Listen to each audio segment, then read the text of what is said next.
어느 날 카메라에 포착된 믿을 수 없는 장면.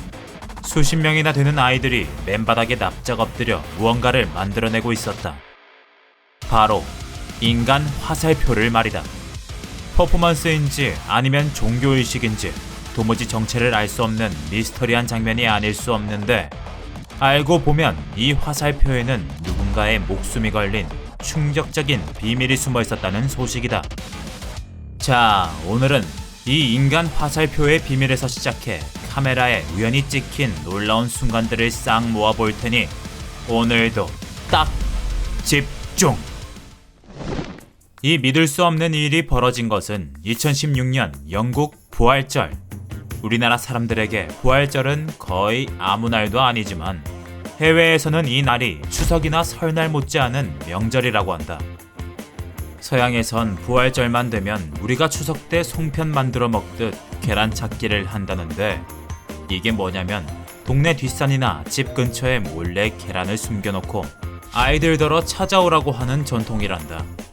그래서 여기 이 아이들도 부활절을 맞아서 계란 찾기 놀이를 한다고 정신이 없었다는데, 한참 집 뒷산을 쏘다니던 그 순간 갑자기 아이들 머리 위에 정체불명의 헬리콥터가 등장한다. 실제 헬리콥터를 난생 처음 보는 어린이들은 계란 찾기도 멈추고 헬기를 구경하기 시작하는데, 뭔가 상황이 심상치 않았다고 한다. 왼쪽 그리고 오른쪽으로 정신사납게 움직이는 헬리콥터의 움직임이 꼭 무언가를 찾고 있는 것 같았거든.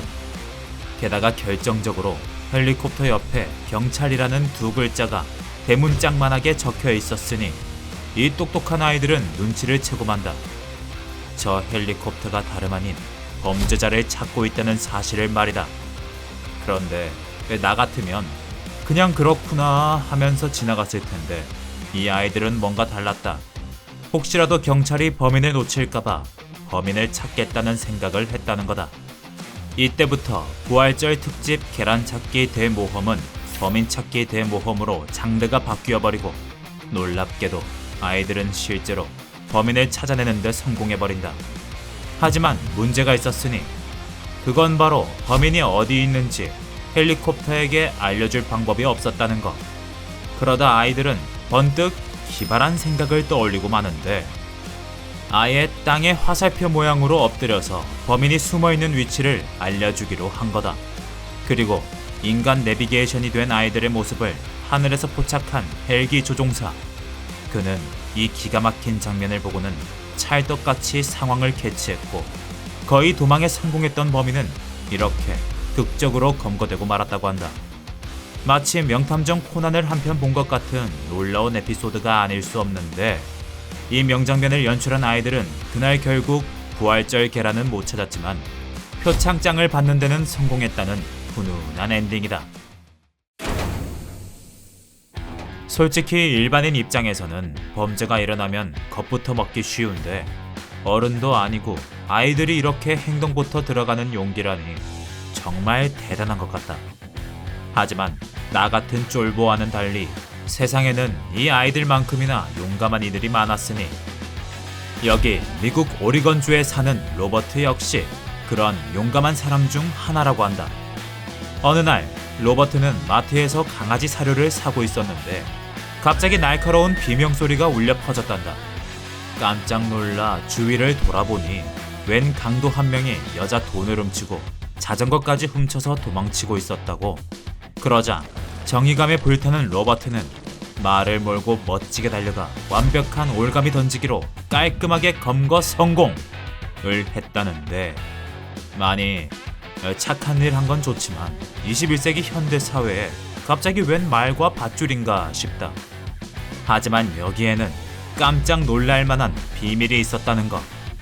지금은 힘을 숨긴 채 평범하게 살고 있는 로버트지만 사실 그는 고작 몇 년 전까지만 해도 현역 로데오 챔피언이었다고 한다. 로데오란 거대한 황소 등에 올라타 목숨을 걸고 버티는 무시무시한 미국 스포츠인데, 말타기와 밧줄 던지기가 기본 스킬이라서 로데오 선수들은 축구 선수가 축구공을 차듯 아주 자연스럽게 밧줄을 던질 수 있었다는 거다. 로버트 역시 이 스킬을 살려 강도를 쉽게 붙잡은 거라는데, 잘 도망치다가 갑자기 올가미에 잡혀버린 강도 입장에서는 진짜 어이없고 굴욕적이었을 것 같다. 하지만 로버트처럼 떡대 좋은 운동선수가 아니더라도 용기를 내서 강도를 제압한 사람이 있다는 소식이다. 그것도 손녀를 데리고 있던 평범한 할아버지가 말이다. 이 할아버지의 이름은 빌. 손녀와 함께 동네 도서관을 찾는 게 취미인 빌 할아버지는 그날도 평소와 다름없이 도서관을 찾았다. 하지만 그 순간 사건 발생. 무기를 든 젊은 남자가 빌 쪽으로 미친 듯이 뛰어오고 있던 거다. 그 뒤로는 경찰들이 필사적으로 남자를 추격하는 긴박한 상황.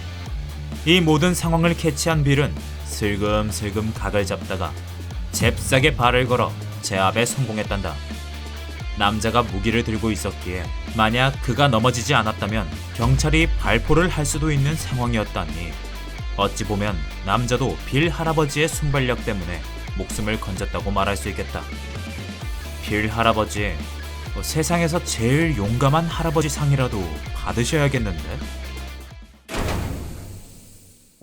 무기를 가지고 있는 범죄자들도 엄청나게 위험한 족속들이지만 그것보다 위험한 놈들이 있다면 바로 이놈들일 거다. 경찰을 피해 맹렬한 속도로 도망가는 도로 위의 무법자들 말이다. 영화 속에서야 이 정도 추격전은 밥 먹듯이 일어나지만 자동차 추격전이 현실에서 일어나면 보고만 있어도 식은땀이 나는 끔찍한 상황이 연출될 텐데, 어떤 사람들은 위험함을 무릅쓰고 목숨 걸고 미친 자들을 막아내고는 한단다. 자, 여기 범죄 차량을 잡기 위해 달려가는 경찰차가 있다. 그런데 갑자기 나타난 거대한 트럭이 경찰보다 먼저 선빵을 날리고 육중한 트럭이 부딪히자 차는 움직이지도 못하게 박살이 난다. 이건 정말 천조국 형님의 팩이라는 말 말고는 할 말이 없다. 그 다음으로는 시속 150km는 될 것 같은 무개념 질주 끝에 앞차를 그대로 들이박아버린 자동차가 있다. 이렇게 빡세게 박으면 앞에서 쫄아서 비켜줄 줄 알았나 본데, 오히려 앞차에 탄 사람들이 꼭지가 단단히 돌았는지 냅다 내려서 주먹질부터 시작하는 현장이다. 야, 이 정도면 빨리 경찰한테 잡히는 게 나을 것 같은데. 자칫하면 자기 자신한테 큰 피해가 생길 수도 있는 위험한 상황에서 목숨을 걸고 범죄를 막아낸 사람들. 다들 정말 용기가 대단한 것 같다. 그런데 이 놀라운 장면들이 우리한테 한 가지 가르쳐주는 것이 있다면 그건 바로 이웃집 할아버지도, 동네 초등학생도, 그리고 우리 자신도 누구나 영웅이 될 수 있다는 사실 아닐까 싶다. 그러니 언젠간 꼭 용기 내서 불의를 막아보고 싶은 나는 이게 바로 산타 아이가.